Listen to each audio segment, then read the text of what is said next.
বিশ্ব ইতিহাসের সর্বশ্রেষ্ঠ মানুষ, যার নাম উচ্চারিত হয় লক্ষ কোটি মুসলমানের মুখে প্রতিদিন, তিনি আমাদের প্রিয় নবী হজরত মুহাম্মদ সাল্লাল্লাহু আলাইহি ওয়াসাল্লাম।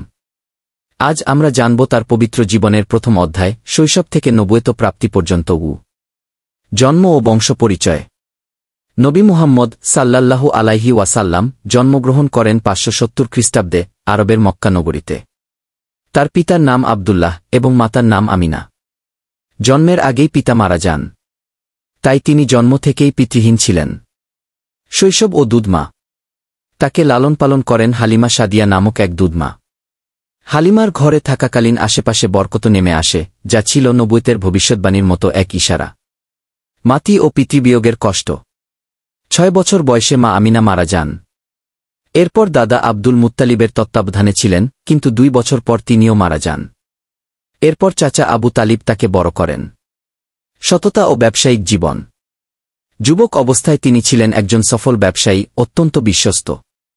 মক্কার লোকেরা তাকে ডাকত আলামিন, বিশ্বস্ত নামে। ব্যবসা করতে গিয়ে পরিচিত হন খাদিজা রাদিয়াল্লাহু আনহু এর সঙ্গে, যার সাথে পরে বিবাহ বন্ধনে আবদ্ধ হন। একাকিত্ব ও ধ্যান। নবুয়ত লাভের পূর্বে তিনি প্রায়ই হীরা গুহায় ধ্যান করতেন। মানুষের মূর্তি পূজা, অন্যায় অত্যাচার দেখে তিনি মনোকষ্ট পেতেন। প্রথম ওহী ও নবুয়ত লাভ। 40 বছর বয়সে হিজরি সনের 610 সালে এক রমজান মাসের রাতে হীরা গুহায় জিবরাইল আলাইহি ওয়াসাল্লাম এসে প্রথম ওহী আনেন। পড়ো তোমার প্রভুর নামে, যিনি সৃষ্টি করেছেন। সূরা আল-আলাক।